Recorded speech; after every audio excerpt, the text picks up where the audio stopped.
Hi, my name is Jill, and we're here at The Road Report, where we're talking about how to have health, know joy, be useful one day at a time. Today, we're talking about why it's important to grow food, the next version of the plan that you might want to follow along with, and my garden update. Lessons learned, what not to do.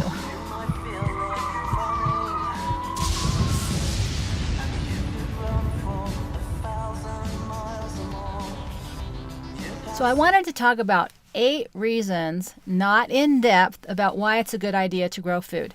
There's a lot more, and what I want to say, it's really important. I'm not coming at this at all from a place of fear, but I also believe that freedom and responsibility are intertwined. And so part of taking responsibility for my own health for many reasons is getting really better acquainted with how we get our food and how we can get our own food, because that gives us more independence, more sovereignty, more freedom, more responsibility, but also it's the safety net, which is sort of tied up all together.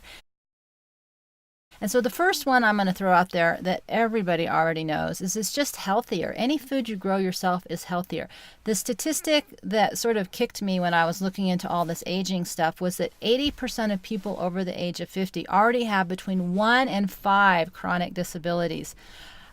Then most of them are in the 2 to 4 category, which really freaked me out. But everything that's chronic, like diabetes, heart disease, all these things that we have that are chronic, a lot of it is related back to the way we eat. And I'm going to keep talking about these things, but the most obvious reason is, the quality of our food, the nutrition. I think it peaked in 1950. The nutritional content of our food peaked.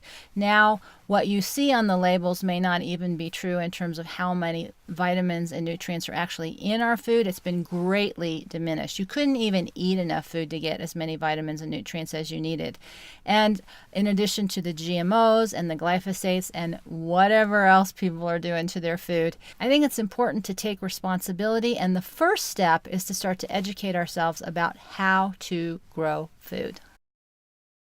The second thing is just appreciation, because it wasn't really until I'd had this experience being on a lot of different farms and ranches about how difficult it is to actually grow your food. And not just difficult, it's hard work, it's underpaid, it's way underappreciated. And so it gives me a much greater level of respect and appreciation for what people are actually doing. And that is something that's super vital, that we all could use a lot more appreciation and a lot less judgment. The other thing I didn't know about farm kids is when I got into some of these smaller communities is that farm children do much better in school. And the reason that they do is they have much better problem solving, they understand long-term consequences, and they understand sequential thinking. Plant the seeds, water it, watch it grow, harvest. Whereas city and urban children haven't really integrated these skills because they haven't been exposed to them. So it's good for your kids to grow food. Anybody who's over 50 will have noticed that there are some changes going on, but physically we're absorbing less nutrients and we require as much or more in some instances. So the best way to get nutrient-dense food is to know what's in it and do it yourself. This next section may be a little controversial.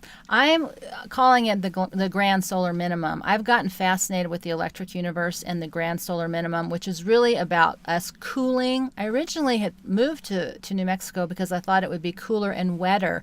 That in the history of ice ages, New Mexico has always been a much more fertile land. So that was sort of my thinking about moving to this fabulous dry desert.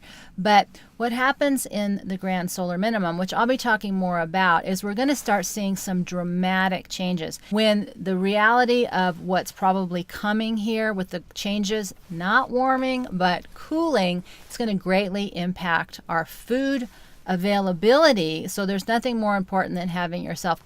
Ironically, it's been totally clear. And the minute I sat down to do this video, I've only been inside like an hour. This huge wind, rain, storm came in.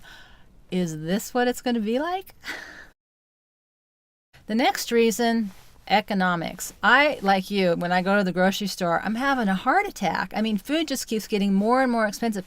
I went to buy dried beans. Is there anything that's less exciting or less expensive? Oh my goodness, the prices have gone up a lot. So every time I go to the store, I don't know about you, I keep seeing the prices go up. Now, this year, I think my one head of lettuce has been like a $40 head of lettuce. But the learning is important. We'll cover that later. But it's just for pure economic reasons, there's no better reason than to grow food. The last reason is it just tastes good. You cannot say that homegrown fruits, vegetables, homemade food is always better. It just is.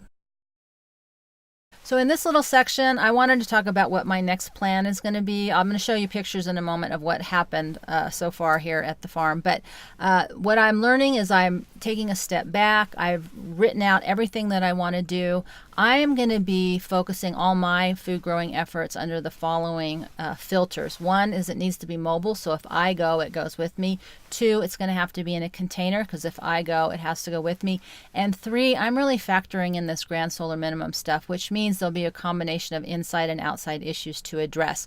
Again, we'll talk about that more later, but those are the three things that I'll be focusing on in terms of my growing food. And the first thing I'll be addressing, which will be true for everybody, is soil, because when you look at a health perspective, there's nothing more important than the nutrient content, and the soil feeds the plant. And so I've gotten really interested in how we can make the soil more nutrient dense, not just to grow the plant, but also to keep us at a higher level of health. So here are some pictures of what did and didn't go well this year. And so just as a quick wrap up, the rabbits ate all three of my zucchini. One I came back really well. The other one completely died. And the third one might live if I can keep the rabbits off it long enough. Almost everything died. My potatoes got creamed by something. They never came back. My onions got creamed. They never came back. All my Swiss chard and garlic and other little plants that I had in small containers all got creamed and eaten by something. Most of my lettuce did not survive, and most of that was due to how I was watering. So I have a better, when I was pouring water in a gallon, it was just wiping them out. And so I got a normal spigot so that it will disperse the water and not be so intense. And my one pepper plant grew. I had one pepper, it fell off. The grasshoppers spend a lot of time on it, but it's been interesting. The leaves started very soft, and now they are tough. I don't know much about growing peppers. I need to learn a lot more about that, but the one plant did grow, and that's kind of it. It was kind of a big wipeout. I learned a lot about heat, about wind, about rabbits and pests and sun exposure. And so there were so many different kinds of containers.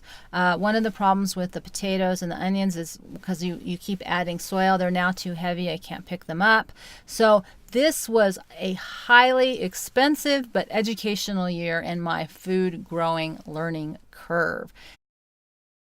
So we're just going to keep focusing on some pretty specific things. The 4 areas I am most interested in, all contained with what we do in a 24-hour day, is shelter, the home that we live in, the food that we eat, whether we grow it or not, just basic health for our body, mind, spirit, and heart, and also community. I'm still going to focus on that and keep looking for those of you who are really excited about what we can create. And it's not about the crises that might be coming, it's about the opportunity we can be creating.